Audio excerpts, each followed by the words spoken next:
Welcome to the Grizzly Beat, a podcast of Grizzly Times and Louisa Wilcox, where we interview scientific experts, managers, Native Americans, writers, and others to share their knowledge, perspectives, and experience. This comes at a time of enormous interest in the grizzly bear's future as the government proposes to remove federal protections, and citizens are asking important questions. We hope the information shared here will help listeners shape their own answers. So we're here today with actress, activist, warrior for the underdog and the dispossessed, Margie Kidder, who has been at the Standing Rock protests for the last number of weeks. She spent a number of weeks actually there, and I'm just here to ask her some questions about her experience. So Margie, you're back here getting healed from your respiratory disease, and how are you feeling today? I'm feeling really great today, and actually I'm feeling homesick for Standing Rock. There's something so magical going on there, and it's not simply the gathering of 200 or 300 at this point tribes, which is an amazing thing in itself, and indigenous people from Bolivia and from Ecuador and from Hawaii and from all over the place. But there's also a sense of community and shared purpose. We're all fighting climate change in our own way. We're all fighting for water. We're all fighting these big oil corporations that are destroying our planet for our grandchildren, for me, for my grandchildren. So there's a shared purpose. And then there's this spiritual and emotional and literal sharing of your tent, your food, you automatically share everything, your thoughts, your love, your hugs, anything you have, the other guy has. There's a utopian, almost communist feeling, I can't say communist for American, socialist feeling in that camp that I don't think I've ever experienced in my adult life, and I've experienced a lot. So I'm now in this weird position of being in my nice house in Livingston, Montana with my wonderful friends all around, going, I want to go back to that smoky tent with the stuff all over the floor and the dogs, and sit by that wood stove and choke on some more pine resin. I mean, there is something magical happening at that place that I right now miss. I can't wait to go back. It's very odd and something you can't really put your finger on. Well, Mark, you described seeing the Crow arrive on horseback and the Aztecs and the various tribes coming to lend their support to the Standing Rock Sioux as they try to prevent this pipeline from being constructed under the Missouri River. What was that like when you watched these tribal people riding into camp? Well, my first experience, this was in early September, I believe, my first experience at Standing Rock. And it was a much more peaceful place. The police had gone ballistic yet. Watching, I think the first nation I saw walk down what's called the Avenue of Flags. Now, there are flags from every indigenous nation you've ever heard of down a main thoroughfare. And what each tribe or nation was encouraged to do was come in their traditional dress with their traditional dances and traditional language, and were greeted by everybody hooting and hollering as they came down the middle of this road, generally dancing or singing or drumming in their traditional way. When you see Blackfeet from northern Montana in high feather headdresses and Hudson Bay coats, and then you see Hawaiians doing the hula down a dance, and then you see Aztecs who are, oh my God, those costumes were so magnificent. Big steel headdresses and noisemakers on their legs doing wild dances coming down, again cheered by everyone. The most emotional part of it, however, was that many of these tribes had not spoken. The American wars against the Indians were so horribly genocidal and awful, had not spoken for 100 years. In particular, the Crow, who decided very early on, when white guys came west, they would side with the white guys. And the other native bands did not appreciate that. So, for example, as everyone knows, at the Battle of the Little Bighorn, the Crow works with Custer as opposed to the Cheyenne against him. So all the natives hated the Crow. They were the white man's Indian. Right. The Crow came in from Montana on horseback in full regalia greeted with hugs by the Lakota, Dakota, Nakota, Oglala, all of these tribes who'd been their enemies, the Cheyenne in particular. There was not a dry eye in the camp. I mean, the weeping was extraordinary. This hadn't happened ever. And there was a total melding of these traditional enemies, a forgiveness of a lot of heavy-duty stuff, and again, this shared purpose to not just stop the pipeline going under because water is life, but to save the planet. Let's get real. To end climate change, to do everything we can to protect the sacredness of not just the water, the earth, the sky, the trees. And it was about as powerful a thing as I've ever seen. I mean, those were not any lightweight tears. You're talking hundreds of plus, 100 plus years of history healed at this place. Wow. There's something going on there that I can't describe. Yeah, one thing I noticed was just the number of different races that of people that showed up. I mean, blacks and Asians and Hispanics. I mean, in addition to the tribal presence, and there's a lot. I noticed a lot of sometimes tense communication, a little tense, but an interesting purpose, a sense of purpose to really feel. Common purpose will do a lot of stuff. But what I learned, a lot of those black guys, in fact, had been when the Cherokee were chucked out of Georgia, all of the southern states, and sent on the Trail of Tears.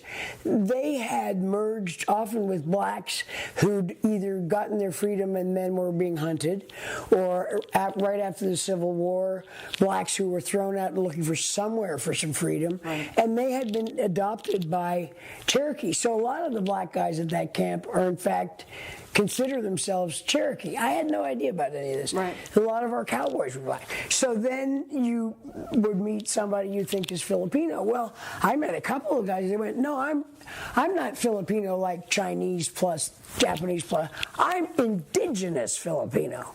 That's why I'm here.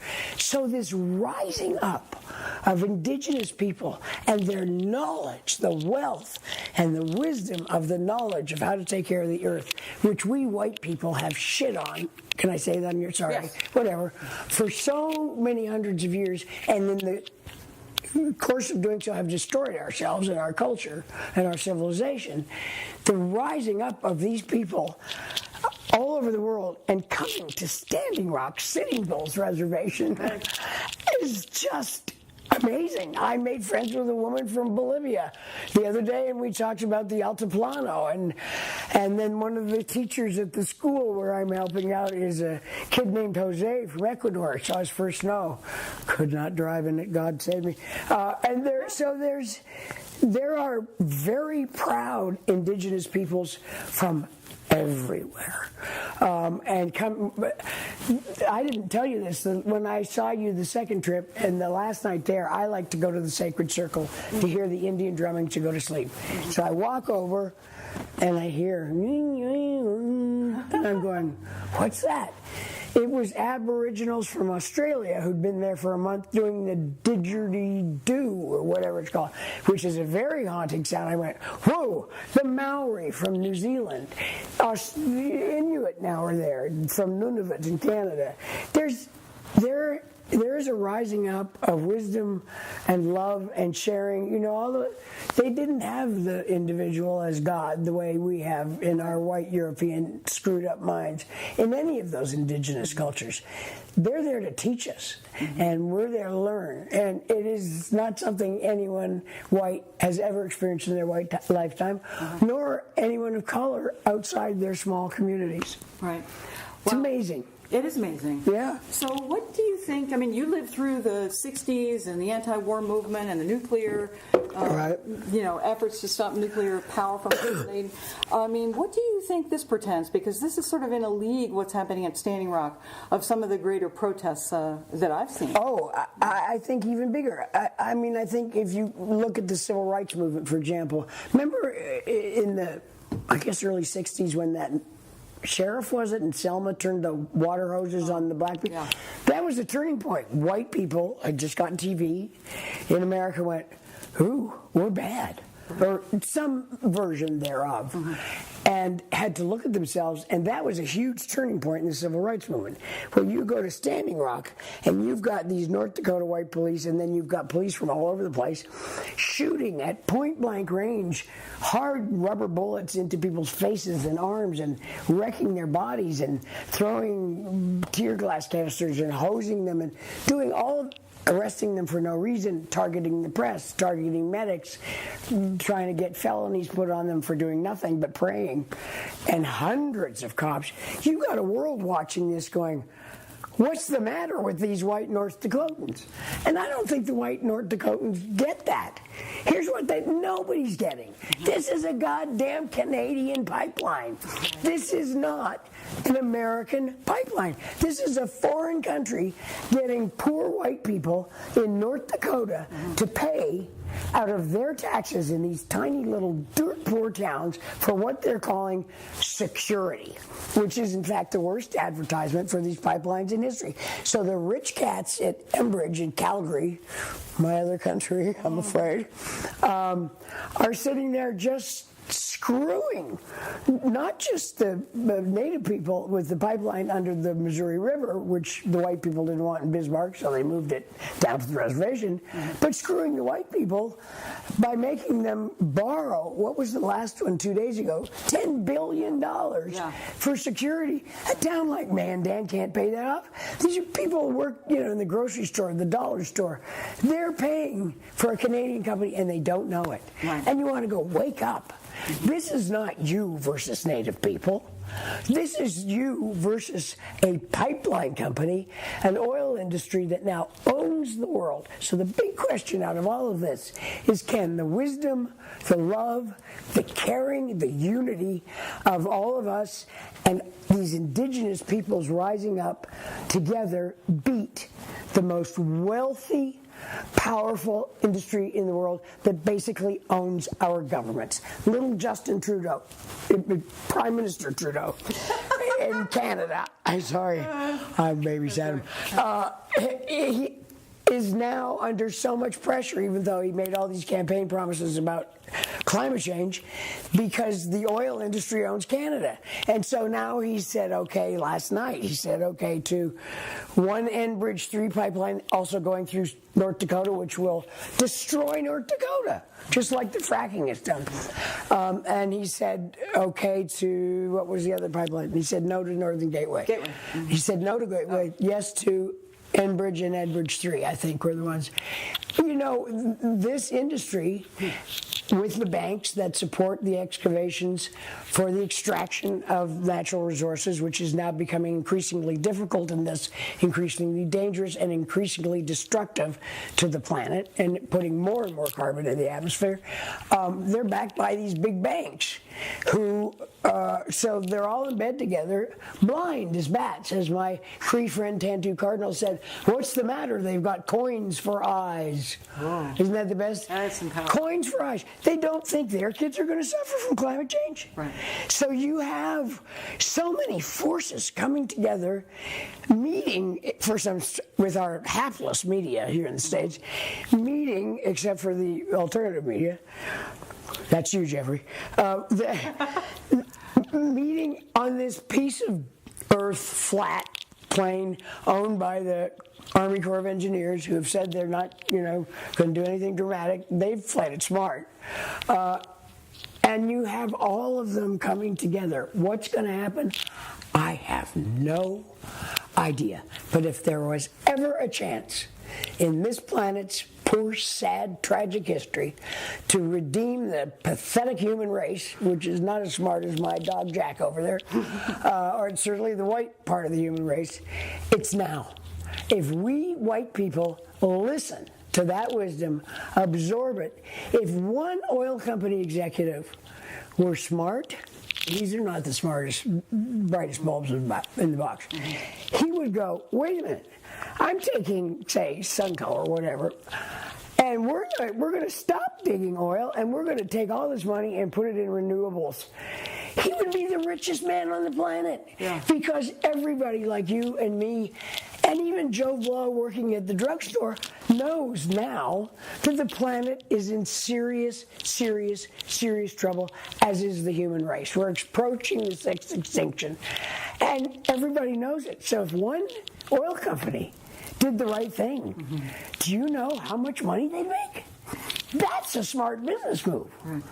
What they're doing now, making everyone hate them and try and find ways to not use their product, is stupid. I mean, thinking they're going to push on people more of this crap bitumen out of the tar sands, the dirtiest oil in the world, the industry that puts more carbon in the atmosphere, contributes more to climate change than anything else, is the tar sands of Canada, and they're pushing it down our throats. That's going to help them? No. Right. So either a CEO will get shot, and I don't know how to shoot a gun, so they're in luck with me, or people will just find other ways to run from them. I mean, it's a losing game they're playing.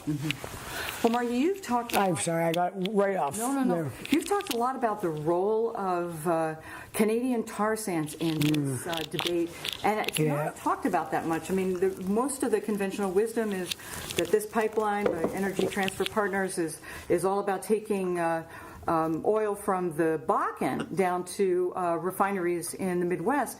But you've actually identified a bigger problem and a more serious problem, that actually this is potentially the tipping point for a renewal of a pipeline, or a building of a pipeline from the tar sands through North Dakota. Keystone 2. Yeah. Enbridge Pipelines out of Calgary, Canadian pipeline company, which has been stopped in Canada because of the Canadian Supreme Court rulings for First Nations people that have said over and over again, if you're going to put industry on First Nations land, not just reservations, traditional hunting and fishing lands, you must have full consultation with and express consent of the tribes, because they stole the tar sands from them. These rulings have come down recently. So they can't just go steal Indian land anymore like they used to. They got to bring the stuff down through the states that has no respect for Indian land at all, including in the courts.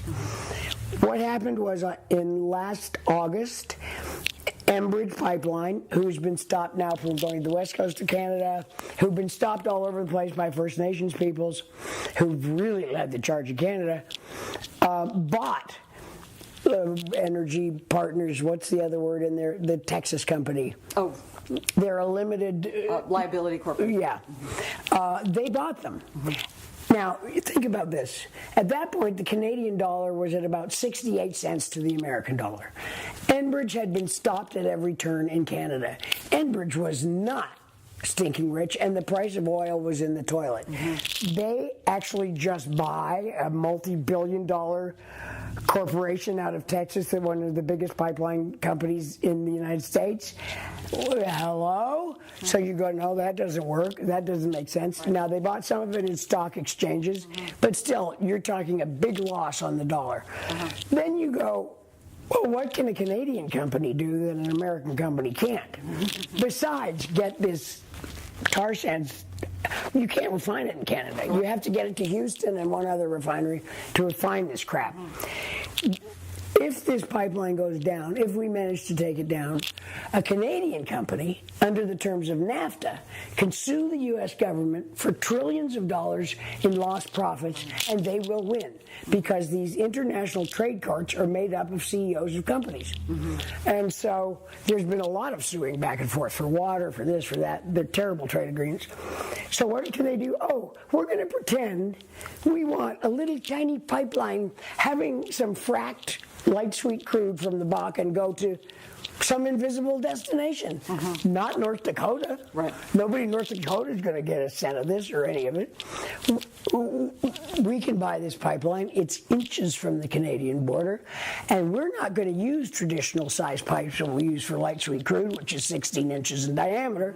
Light sweet crude is the consistency of maple syrup, but absolutely slippery, not sticky. You can put it through your fingernail. I mean, you can put it through anything.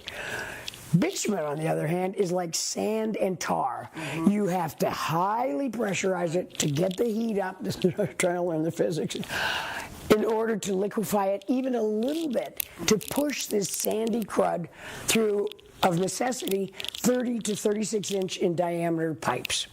When I first went through North Dakota in September on my way to Standing Rock, the fields of all the farms that had been pushed into doing this by eminent domain, by a Canadian company that they didn't realize, these are huge pipes. These are not light sweet crude pipes. These are bitumen pipes. And anybody who'd done any studying could just look at the guy's yard and go, wait a minute. Yeah. You don't put that pipe in for light sweet crude. You put a reinforced, but they're not really reinforced, which is why they spill every year, pipeline through. So you combine all these things, and you combine the track of this pipeline, and you go, wait, why would a Canadian company buy an American pipeline that just goes through North Dakota? It doesn't make any sense at all. Why would an American company with a very macho, strut-around CEO like Energy Partners in Texas, that Texan oaf, why would they let themselves be bought out by a going broke Canadian company, not going broke, but losing money Canadian company? Why would they do that? Oh, because if we lose the pipeline, we can sue under NAFTA and pretend we're a Canadian company and get money for... Talk about treason. It's a scam. It's a win-win situation for the oil companies. So it's either NAFTA they win or they get... The point of pipelines from the tar sands in Canada is not just to get it out of there. It's so they can expand the tar sands. Because... as anyone knows about extraction industries, maybe you have to grow up in mining camps like I did. One of the big issues is how do we get the gold or the copper or the iron ore out of here to market? That's the issue. Now, a pipeline company like, say, Dakota Access will say, well, we wanted a bigger pipe so we could have a higher volume of oil going through. Well, they have to frack that oil in the Bakken. That is, there's not huge amounts that require that size of a pipeline. So it's everybody's got blinders on. In a weird way, the Standing Rock camp is almost a sideshow, and yet they're playing it for keeps. Boy, they're violent as can be. The Native peoples in the States have not had 30 years of lawsuits against their own governments that they win, like they have in Canada, because the American Supreme Court is politicized. In Canada, you can't politicize the Supreme Court. They pick their own guys. They're not having any politicians in there. So you have a different system. And they basically, it's like the gold mine up here in Paradise Valley. That was a Canadian company. Why? Because they can't do it on Indian land at home anymore. So they're going to come do it in Montana. So there's so many issues about this being Canadian, and that a Canadian company of that wealth would allow a town like Mandan, and this is where my heart goes out to those poor white racists, to pay for, if you've seen any of the actions, you're talking hundreds of police cars coming in all directions, pinning people in, armored vehicles and militarized police who look like they're from outer space. They got so much shit on them. I mean, that they would let those small towns pay for that when it's their pipeline? I feel like screaming at people there. This is not even an American pipeline. It's been bought by Enbridge.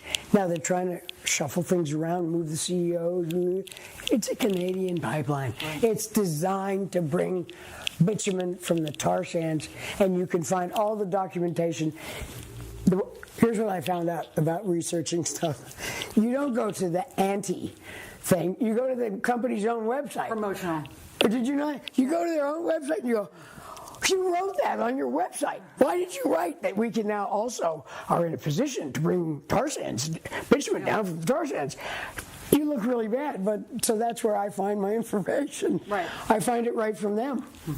And it's all there to be found. So the American attitude, even though the racism of the whites in North Dakota is horrifying against the Native peoples, if they realized that they too were being scammed, I think that would change the dynamic of how they saw the picture. some people do believe it's just about putting a pipeline under the Missouri that could leak and ruin the water supply. It will leak. The first Enbridge pipeline across the United States dumped 1 million barrels into the Kalamazoo River and destroyed that forever, and finally admitted they didn't know how to clean it up. That pipeline leaked 13 times in 12 months because you put bitumen, which is like sand and corrosive, along, and they're using cheap Indian steel, the side of a pipe, and you're pushing it at high pressure. You're saying, here, we're going to have a leak. So it will leak. It might not leak above Bismarck, where the white people don't want it. It will certainly leak, and it will certainly destroy the economy, ultimately, of North Dakota, just as the fracking in eastern North Dakota will ultimately destroy that. Once it's had its boom and it's over, it's wasteland. The water's all destroyed from fracking. So what they're doing in Canada with tar sands bitumen is they're open pit mining it. That's why those pictures go on forever of ugliness you can't believe. What they're doing with oil in the Bakken, they're not drilling for it, they're fracking for it. It's shale. They push much needed water down in a water crisis, and they frack it out. You can't get as much out as you can with a drill or as fast. You do not need a 36-inch pipe. So you put all those pieces of information together, which I'm not doing well when I'm talking, but when I write it down, A, B, C, D, E, F, G, you can come to no other conclusion but that this is a Canadian, let's get bitumen out of the tar sands to the refinery in Houston so we can ship it to China. That's the whole deal. Look at the course of this pipeline. And they have another one, Enbridge, that was okayed yesterday by Justin Trudeau, Enbridge 3, to bring bitumen down, and they just say it outright. It's a little farther east that will go through the middle of North Dakota. Who bought North Dakota? And how? The governor sold it? I don't know. The state that the pipelines run through. That's what North Dakota's become. Yes, but I mean, how terrible, what a terrible thing to do to your population. I know. I mean, I don't know who made those deals. I'll guarantee you the government of Canada knows about them. I doubt Mr. Trump knows. He's not quite as bright, but Hillary Clinton knew. Somebody, I mean, people in high places know these deals are made, and that we're not the same country. Americans tend to think of Canada as one big North Dakota, but it's not.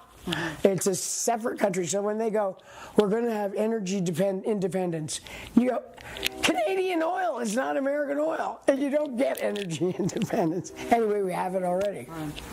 So, anyway, sorry, I'll shut up now. I feel passionate about it. I feel like so many people are being conned by this. Nobody has made a peep about it. I've told the Young Turks, I told CNN, I've talked to as many people as I can, and nobody will write about it.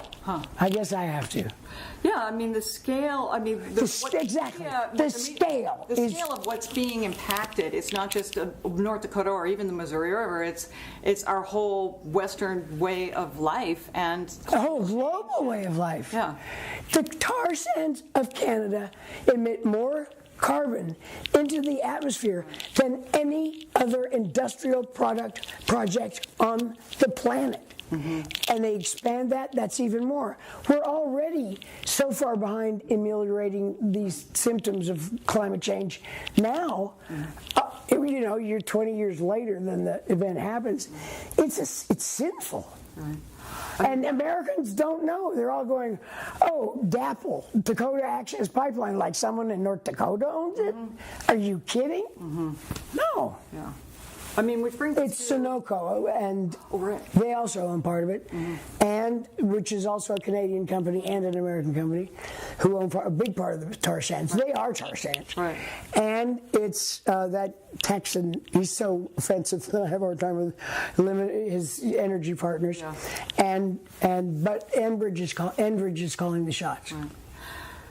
So, Margie, you get really worked up about. I'm sorry, yes, I do. About the Canadian role in all of this, and you are from Canada. So maybe you could talk a little bit about what it was like growing up around mining camps with lots of First Nations people around, and how that is connected to your current experience at Standing Rock.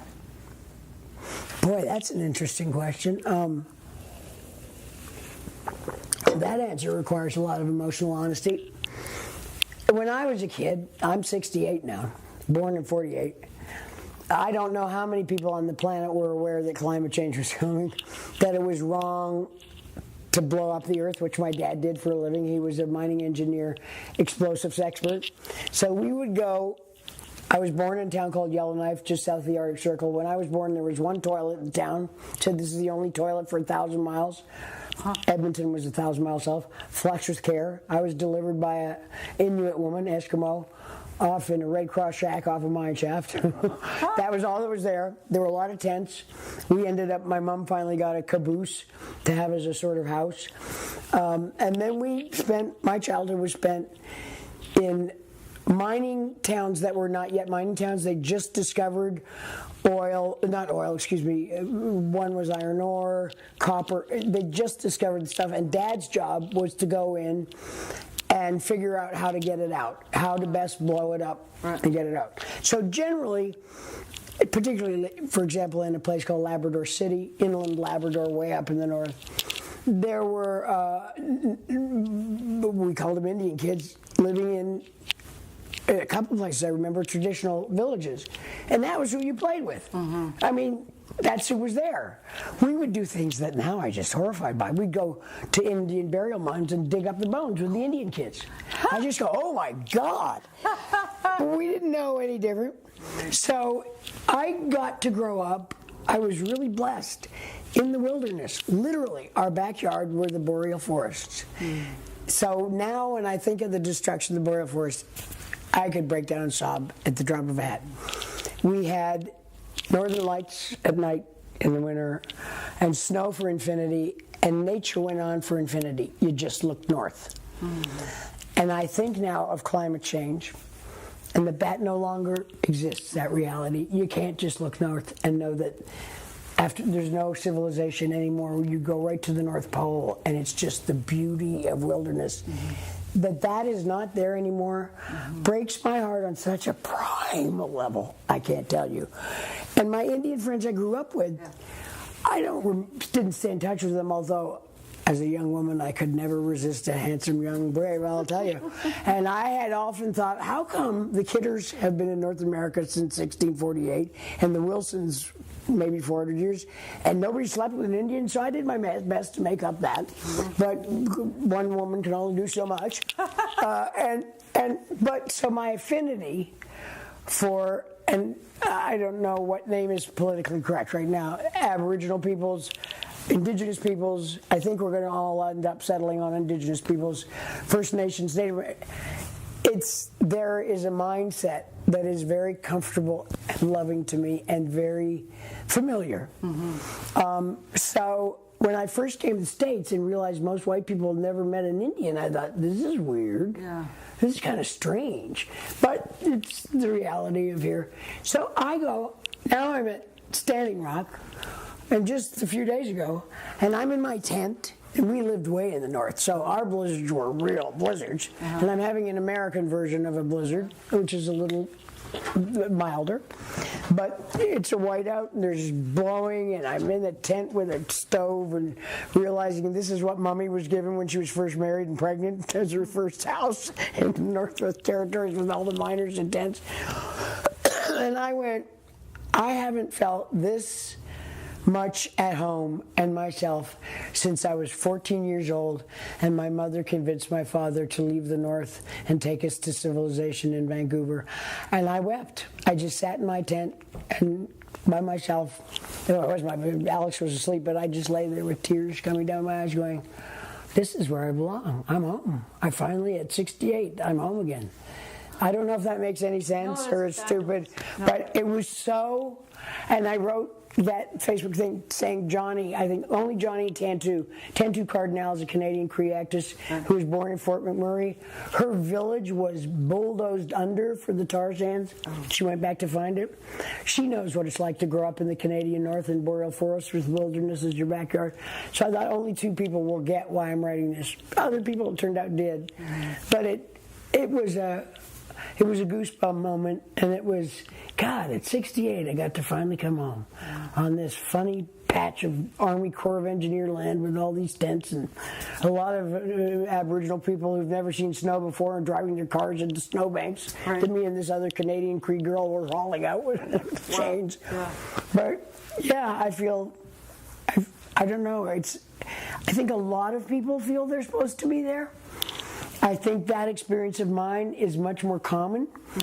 I just happen to have had a childhood that doesn't exist anymore and was unusual in that regard. When you're born just out of the Arctic Circle, it's kind of weird. I think my brother was the first white kid and I was the third in the Northwest Territories. Well, there's nothing, you know. So it just feels right. It just feels so right to me. I have to be there. And it's a beautiful community. In spite of the paranoia of the young warriors and the rifts between them and the elders and how far do we go and all the normal stuff you have of people, and then the hippy-dippy healers compared to a doctor, or, you know, people arriving just to take pictures and you're going, go to work. This is about sharing and taking care of each other, guys. In spite of those little rub the wrong ways, there is something magnificent happening in that camp that I have never seen, I don't think. Have you ever seen it in your lifetime? You try and think back and you go, well, I've sort of thought about this, but wow. Never went camping with 7,000 people before and had to share all our food and our heat and our bedding and our clothes and our everything and our hearts. Mostly our hearts. That's the best part. What is next for you? I mean, are you... No, I mean, I'm old. You know, one of the things that's interesting also is that Aboriginal people, and Indigenous people look up to their elders, and we don't here in the United States. And you get to be 68 and your body starts to go, which is a big shock. As somebody put on my Facebook page, inside every old person is a young person going, what the fuck happened? And I find I used to be really strong. I can't go out in the snow and lift a car, you know, all the stuff you think you could do. So I lay in my bed upstairs after my first or second trip and I went, how can you help? This is a monumental global moment in history that will not come again. It might work, it might not. You got to contribute. Well, you're an old lady, you're not very good physically. I have no domestic gifts whatsoever. In fact, I have basically no life skills except I read. I read a lot. I've read more than anyone I know. So I went, hey, they need a library there.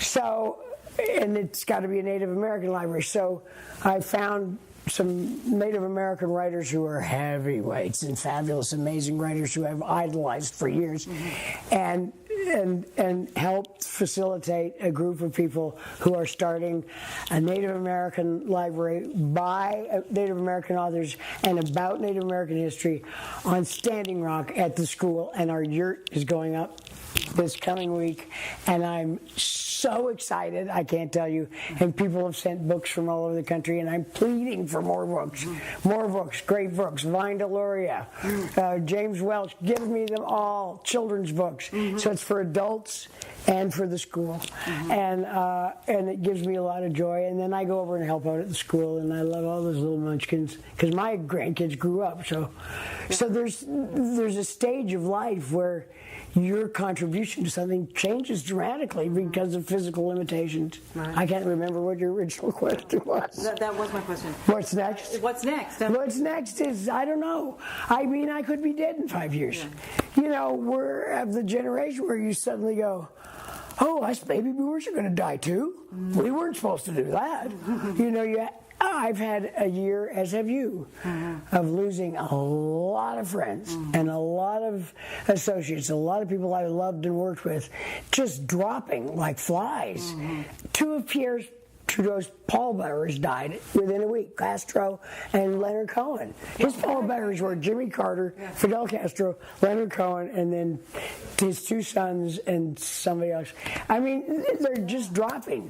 Fidel Castro's death, that's a blow to someone my age. There's like, whoa, wow, that hurts. Leonard Cohen, that hurts. All these people. So you don't make long-term plans at 68. You go, where can I be useful? And the greatest gift in my life that I've been given this year is that somebody needed me. I could contribute something. I had a use. I can give something at that camp that is useful. Boy, most 68-year-olds don't get that gift. That's about as good as it gets.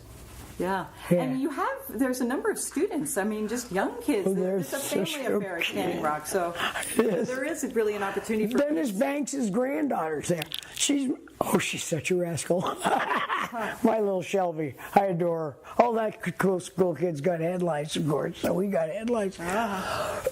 But this is the next generation coming up. I feel passionate that they learn their history. I feel as passionate as a Native American does. And the Native Americans working with me, and I have to follow their lead, this is not a white library, recognize that as well. There's nothing like reading to take your life steps farther and farther. So if we can get these kids reading and teaching them about their history and giving them the power back that they should have as indigenous peoples who are a lot smarter than... What happened to white Europeans? Have you ever figured out what happened? We got so collectively dumb. I did read an article in Scientific American 2 months ago that there was somebody after Cro-Magnon man, another man that we'd ignored, that only the white Europeans slept with. I don't know. Maybe that's why we've got these evil genes. But something went wrong with us. There's no question. So it's time these Native kids grabbed the mantle, took their education to heart, and took their wisdom and said, okay, back off now. We're going to take over again because you made a big mess. Yeah, I wonder what kind of leaders will emerge from the schools and that you will look back on, or maybe your daughter will, that says they got their my granddaughter. Standing Rock. Yeah. Well, there's great excitement about these young rich kids. My granddaughter just started Harvard this year. My baby, I can't believe it. And they're all excited at Harvard, these kids, about Standing Rock. I know. I mean, it's on the front pages of papers of newspapers in every country in the world except the United States. We'll catch up. I don't know. Our media is owned. I mean, if you look at the drivel on CNN about it, it's just pathetic. Wesley Clark, however, comes in 2 or 3 days to lead thousands of vets, and behind him, all the Native Americans and indigenous peoples from around the world, and behind them, as it should be, as white people are screwed up to the front lines. And they're saying we're protecting people from the militarization of the police. The militarization of our police around the country cannot be understressed. How this bizarre thing that's happened in the last 20 years of training our military to put down civil unrest, almost as if they knew this stuff was going to happen. We'll just leave that. So that someone with the stature of a 5-star general who spoke out so eloquently against Iraq is leading a many thousand strong contingents of vets in support of this movement tells you a lot, because the Army and the military know what Bernie Sanders knew, which is the greatest threat to our national security is climate change. It's not the Chinese or the Russians, for heaven's sake. I mean, that's just stupid.